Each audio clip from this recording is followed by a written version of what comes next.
Hi, and welcome to the BookishStitcher podcast. My name is Jeanette. You can find me on Ravelry, Instagram, and Goodreads as BookishStitcher, all one word. I hope you guys have had a great week since I last podcasted. I've had a really good one. We had a very busy weekend so far. My son had another chess tournament yesterday, and it was pretty much all day. And it started off really nice. I took my knitting, and in the morning it was very cool outside, and so I went outside, and it was at an elementary school, and I went outside and there was this courtyard area away from the playground, away from the gym where everybody was gathered, and there were birds, and I just had my knitting, and I just kind of knit peacefully with the birds chirping and the light breeze flowing through. And it got a little bit hot as the day wore on, and my friend that I had actually met the previous weekend from it came and found me, and I went inside and sat with them and had a lovely time chatting, and my son did really well, and he had a lot of fun, so that was really exciting. And it's the last chess match till the end of May, and that will be the last one of this school year. So it's good, and it'll be sad to not get to see some people. It'll be good because next weekend I can go to the post office and mail out some packages. I have some prizes to mail out. I haven't gotten to them yet because we've just had chess tournaments all day on Saturday, so I haven't been able to do that yet. But I'm having some water today with Batman. This is one of my son's cups, and I just wanted water, so I just grabbed it. But let me get on and show you guys what I have been working on this week. I have one finished object. I have finished the Monster Cowl by Julia Allen, and it was out of another Crafty Girl yarn, and I did it in just two colors. It has variation of you could do 3 colors or 2 colors, and I did the 2-color one, and the colors I used were Gronkle and Lagoon. Well, it's really pretty. And it's enough to where I could wear it once, or if I wanted to, I could double it up and do it that way for a tighter cowl. I really love how these colors turned out. I'm so pleased with it. It was a really fun knit, and this was a gifted for my birthday pattern from Casey, who is the reading knitter, so I just wanted to say another big thank you, Casey. This was wonderful to knit, and it made me smile thinking that you had gifted it to me for my birthday and that you did something special for me, and I just really wanted to thank you for that. It was so sweet.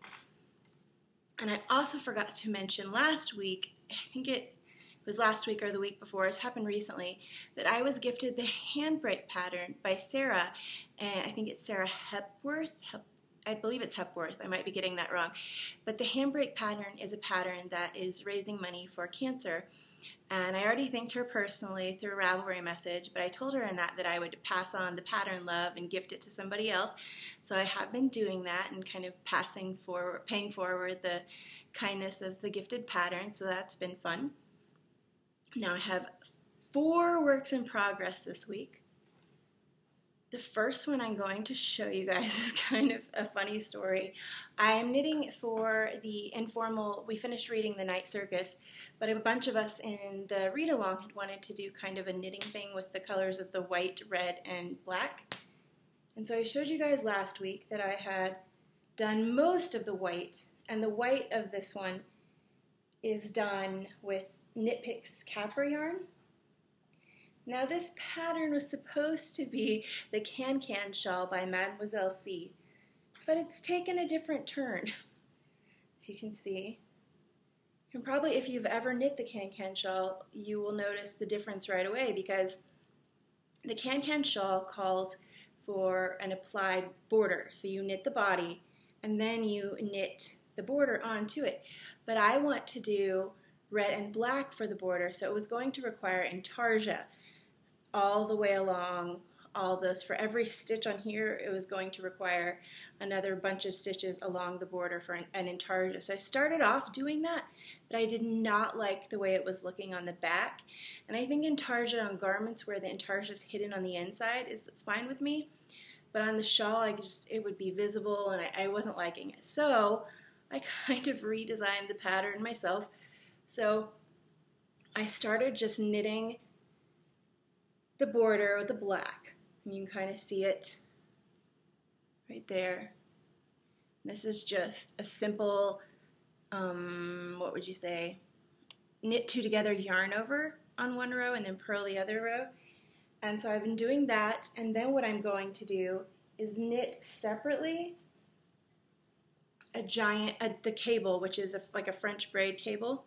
I'm going to knit it with this red, and then I'm going to seam it onto that lace part, and then I'm going to pick up stitches and knit another lace section on the opposite end of the red cable. I'm probably creating more work for myself because I didn't want to do the intarsia, but it just didn't look right. So I really want this to look nice. So hopefully that'll be done soon. I don't know how long it will take to make a red cable spanning the length of the bottom of the shawl, but hopefully not too long. Next work in progress. This is what I took to the chess match yesterday, and the mom that I've now become friends with was saying, "You have another bag this week. They're all so cute." So it was very funny, and I said, yes, I do have a lot of bags. So these are my husband's socks, and the yarn for this is Knitter's Nightmare and the Demonic Barber, which is a Sweeney Todd reference. And there's the yarn. It's nice and sparkly. I really like it. And then this is his sock. Now this only comes in 400-yard balls, hanks, skeins. So I am not going to be able to do as long of a cuff for him as he likes or as I like to do. So I'm just going to do another, I think, color repeat and then start the ribbing. But he said as long as, my husband's, because these are for my husband, he said as long as it's not really, you know, like athletic socks where it just goes below your ankle bone, as long as it's longer than that, he'll be fine. So I think it'll be good. And I got a lot done from about here to there during the chess turn. We're out walking around a lot and talking to people, so I didn't get as much done if I hadn't been doing that. But it was fun to get to talk to people and meet some new people. Next thing I have is my Mondo Cable Cardi by Chic Knits. And this was a gift pattern from Tanya, who is Celestia 22, I believe.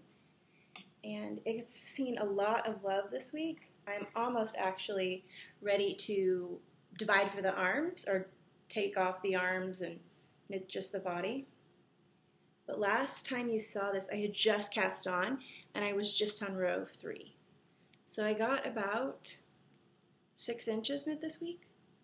And this yarn is so pretty. It's just so elegant because it's a gray, but there are subtle hints of pink and purple and darker gray. I really like it. I have my little Jelby stitch marker on there. So cute. I love the little sheep. So this will hopefully be done next month. I'm not really sure, but the yarn that I'm using for this is a wonderful one. It's Targhee, first of all, which is not your everyday kind of yarn that I normally use, but I am loving the Targhee. It has such bounce, and it's right there. It's mustached in the Targhee, and they're huge skeins. This is the oyster shell colorway. I got this at SSK. I am just really liking the squishiness of this yarn. It's not necessarily soft, but it's definitely bouncy. And Targhee is the sheep of the month for U University's April Year of the Sheep. So it's been fun to kind of read in there and see there's a whole bunch of cute pictures in the thread for that. And this sweater is living in my wonderful Bags by Awesome Granny, my hot air balloon bag. And you can probably see fiber on that because if you spin, you know fiber gets everywhere.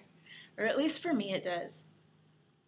The next thing I have this week is a brand new thing, and it's in my Housey yarn bag, which I'll be talking about later in the episode. And this is brand new. This is the Spring Mystery Cowl that is going on in the Susanna IC Ravelry group. And let me get another drink of water. Susanna is a local knit night friend, so I've been joining in on all her mystery knit-alongs. I did the fall one, and now it's springtime. And this is fun. I actually found out from the fall that I absolutely love mystery knit-alongs because as long as they're done well, she gives you the clue, and then once you've done the clue, you just wait. You don't have to worry about, should I be working on this project? I'm neglecting it. no, you're done. You can't work on it anymore. So, and the clues are nice and small, so they don't take all your week. If it was a really large clue that took forever, I probably wouldn't have finished it, and that would be kind of discouraging.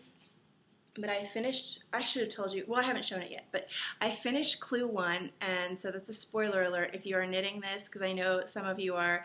Look away if you haven't finished and you don't want to see when I show it. But I'm knitting this out of Desert Vista Dye Works, and this is the Mona Lisa. And this is a shawl, which is going to be for my mom, because my mom has season tickets to the Majestic here in San Antonio, which is like San Antonio's version of Broadway. It's the big theater, one of the big theaters. I think we now have we now have the Tobin Center, which also gets a lot of things, but they get in all the plays, and my mom has season tickets to that, so she can definitely use her shawls because she gets to dress up a lot. So look away if you don't want to have it be spoiled. It's gonna clink, but this is the little bit so far. And if you can kind of see, there's a bead. So I'm using blue beads on the copper brown parts of the yarn, and then I'm going to be using copper brown beads on the blue and maroon bits of the yarn. So I'm really liking this. The yarn is amazingly soft. I have never knit with this before. It was one of her gradients that I got online. And it's knit at a very loose gauge, so it's going to be a nice and airy shawl. But as you can see, the first clue is tiny, so it's just 8 rows. So just like that. I don't know how big the next clue will be, but I'm excited to do it. The shawl starts from the bottom up, so it's just going to get smaller. So it won't take too long as it goes on. And that is all of my whips that I've been working on this week. I do have some spinning. I've been doing all that spinning on my wheel as gift spinning, and I can't show it to you guys because it's for presents for people, and some of them I know watch the podcast even if they, might miss it and have to catch up later, but I know that they do watch it. So I started this week doing some more work on my spindles. And the first one I'm going to show you is one that I started forever ago. This is on my trindle. If you've been watching the podcast for a while, you will remember that I started this. Do you remember? I don't know if I remember. Let's see, fall of 2014, but yeah. So it's spinning up pretty thin. This is some Nitty and Color little mini bats, and I'll show you one in a minute. This is the last. Okay, so what it did, it started off, it was kind of a gradient. It started off as a very ice bluish white, and then it went to an ice blue with hints of a denim blue, and then it went to a denim blue with hints of a darker blue, and the last one, which I'll show you in a second, is almost all dark blues and blacks. But yeah, it's very thin. Let me see if I can stick my hand up there to show you guys. It's like that, super thin. The funny thing about this though is that since I have been spinning on it so long, there are parts where I was a newer spinner because it hasn't even been a year since I started, and you can definitely tell that there are some bits that were older spinning. But this is how the mini bats come, and they're from Nitty and Color. She has them in her updates, and they're a really good price just to try them out. And they're very sparkly, so they have tinsel and merino, bamboo, silk, all kinds of different things. So I think it's pretty. This is going to be the last one. Hopefully I can fit it all onto the trindle so that I can just have it all to ply. And I'm actually going to ply that with a white tinsel silk one that I have. And then I started a new project this week. This is my Turtle Made spindle. You see it? Oh. Okay, so this is actually a bright caution cone orange. Very, very bright orange. And then blue, and then a light blue. But this was a sample. For Christmas, I got a bump and a bat of Rin and Ollie, and she sent along a sample. I believe this is probably 2 ounces. It starts off as blue. It's very sparkly, as you can see, in yellow and white bits. It's like a fiber worm or something, but a very pretty one. So there's that, and I kind of pulled from that end, and I still have that much more to go. So I've been spinning on this, because why finish one of the other projects when I could start something new, right? There's that. It's also spinning really, really thin. There you go. And this is what it looks like below. You can tell there are bits where it's white, bits where it's yellow, bit where it is blue, and it's also another very fuzzy one. I think the next project I do, I would like it to be just a plain merino or plain, some kind of just single yarn without a whole bunch of blends, because it gets really fuzzy with all the different stuff in it, or at least mine do. I might not be spinning it correctly, but it gets really fuzzy, and I would like to try it to where it's not fuzzy. So that's all my spinning. I do have some enabling to show you guys. This is actually something that I pre-ordered a very long time ago, and I knew that it would take a little while to come in, so I just, it's fine. But it is something that is very, very awesome. It's a loop bump.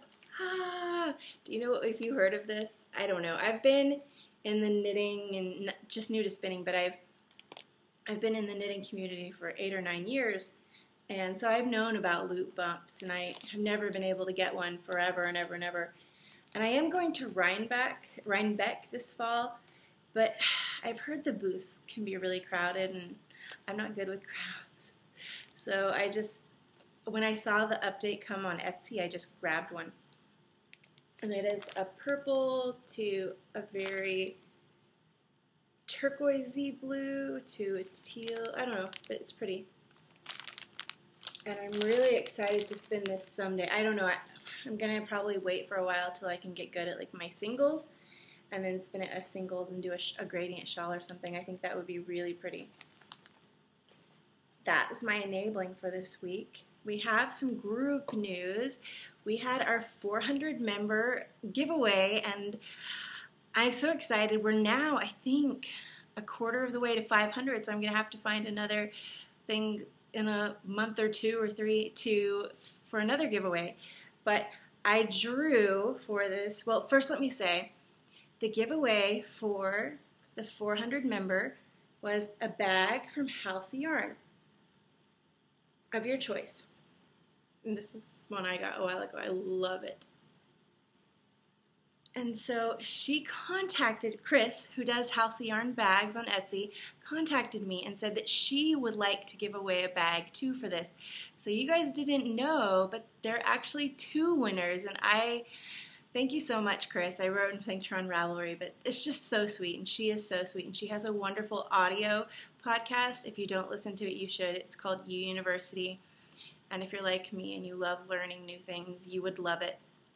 She puts them out, I believe, at varying times, once a month or more often, just depends, because she has a very hectic school life because she's a professor, and it's the busiest time right now for them, wrapping up the school year. So she is giving away a bag of the person's choice, and I'm going to. So I drew 2 winners, and we had numbers 2 through 95, and the first winner was number 93, who is River Breeze, and the second winner is number 22, Math Mott. So you guys both won a bag. Just get in contact with me and tell me your address and things, because I don't want to spoil the surprise for you. So I'm really excited, and if you didn't win a bag, her bags are amazingly well priced, and you should go and treat yourself, because it's almost summer, and that's a good excuse for a bag. Well, it's springtime, and it's a good reason for a new bag. I love bags, as you guys probably know. I have a bag problem, but it's a wonderful one. So just contact me, and I will get those in the mail or I will buy them, and she'll get hers off to you. So thank you so much, Chris, again, for donating a second bag. That's just so sweet of you. In other group news, on the Ravelry group for the Bookish Stitcher All One Word podcast, we have our favorite color Cal going on right now. And that's knit anything you want to or crochet in your favorite color. And there are 3 different prizes for that. And so you can enter 3 different things, one for each prize if you want to win them all, or you want to try to win them all. And then another thing we have going on right now, since we just finished up the Night Circus read-along, we have a Terry Pratchett read-along and Cal-along. So read any Terry Pratchett book you want and then knit something or crochet something that reminds you of the book. Some people were suggesting hats, and there's been a lot of discussion in that thread on Ravelry group, so it's been really fun to read through. I think I'm actually going to do a hat for that, and I've started my book. I'm reading Weird Sisters. It's the next one in the Discworld series that I've kind of been trying to read them in order. And that's going on in the Ravelry group, so I'd love it if you came over and joined. And the prize for that I got off Etsy. I'm excited to show you guys. Actually, I think I'm going to post a picture in the Ravelry group. So if you want to see that prize, go there, because that's where you can enter to win it. So the last thing I have to talk about today is the book. I'm excited for this one. The book this week is The Handmaid's Tale by Margaret Atwood. Do you know of Margaret Atwood? Do you love her or do you hate her? There don't seem to be a lot of in-betweens on Margaret Atwood. I love her. So I will talk about this book right now. I own a lot of her books. The Handmaid's Tale is kind of a dystopian book to the point of it's about the United States, or it's a fictional United States, to where everything is kind of collapsed and reverted to a time when women did not have any rights. But even more so than that, in the book, women are treated very terribly, especially the handmaids. And she kind of presents what would happen if people that are very extremist got their way. And so that's why I love reading her books. She's very thought-provoking. So women's rights have been taken away. One of the first things that happens, and kind of it scales down from there, is women's banking accounts are taken away and either reverted to their husband or to something, and they can't work, and all this stuff just starts happening kind of at the same time in a gradual, just not very gradual, I guess, but in a spiral downwards of women losing their rights. And it's because the book kind of says there are a lot of activities going on that are, it's a fear-based motivation. So what the people are doing is they are turning it into a martial law in the land and also taking away women's rights. So the kind of hierarchy in this land is there is the male figure at the top of the house, and he is the leader and rules over everything. And then there's the wife of the male. The male leader is normally an officer. There's the wife. And the wives of the officers are older and can no longer have children, so bring in the handmaids. They have a young woman who is picked to be a breeder with the older husband because they just want there's a declining birth rate, so they're trying to get the birth rate to go up and get more people. But the handmaids are basically slaves. They don't get to go anywhere except for one day. They have to have permission. They are dressed in a very certain way so that they can be easily identifiable. And since, like I said, there is martial law in the land, they can get in trouble over anything. And if they try to escape, they will get in trouble. And there is a person in this book who the story's about, and she kind of decides that she wants out of this life, and it's her basically plotting her escape, because the idea is that it's just in this certain country, and if she can just cross the border up into fictionalized Canada, the whole, it's of course made up. The rights haven't been taken away from women in the United States, but that's just kind of what it's about, a fictionalized. And so I'll read the back to you really quick. Ofred is a handmaid in the Republic of Gilead. She may leave the home of the commander and his wife once a day to walk to the food markets, whose signs are now pictures instead of words, because women are no longer allowed to read. Imagine that I would be a secret reader. I'd have a book stowed under my mattress. She must lie on her back once a month and pray that the commander makes her pregnant, because in an age of declining births, Ofrid and the other handmaids are valued only if their ovaries are viable.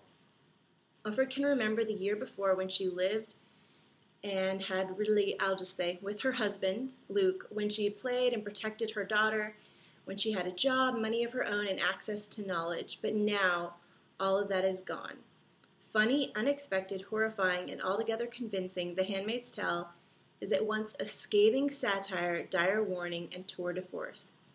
So, Margaret Atwood is definitely a feminist, and she definitely has very strong opinions, and I may not necessarily agree 100%. Well, I don't agree 100% with all of her opinions, because she also is very anti-religious, but the thing that I think is that it's very good to read stuff that challenges you to solidify what you believe. So I can read this and think about it and think, okay, you know, I definitely believe this, even though she says this. So it kind of just helps solidify me and strengthen my belief system, even though it's kind of basically very different from hers. But it is very funny because I have a friend that read this book, and she was saying, this is a crazy story. And I told her, if you find this crazy, don't read any of Margaret Atwood's other books. I think this is a great jumping off point to read Margaret Atwood. This is definitely a classic. It's definitely very well known. A lot of times you'd read it in school, in college. So this is definitely a good jumping off point. And if you read this and you hate it, don't read her other works. If you read this and you love it, then definitely go on to her other works. She's just very brilliant at making you think. And here's a picture of her on the back. She's given lots of interviews, so you can look those up on YouTube and stuff like that. This is The Handmaid's Tale by Margaret Atwood, and I would definitely recommend it. It's not as weird as, let's say, I've reviewed Haruki Murakami before. It's not whimsical or weird like that. It's just kind of very dystopian and very thought-provoking. Like it says, it's scathing satire, dire warning. So I really like her, and I think she's kind of, to me, the feminine version of Kurt Vonnegut, which I haven't reviewed, and I should review some of his because I love Vonnegut's work. But this is the book this week, Margaret Atwood's The Handmaid's Tale. And if you've read it before and have any opinions on it, definitely write them in the group thread and let me know. That's all I have this week for you guys. I hope you have a great week and that you get to do all the things you love. Okay, bye.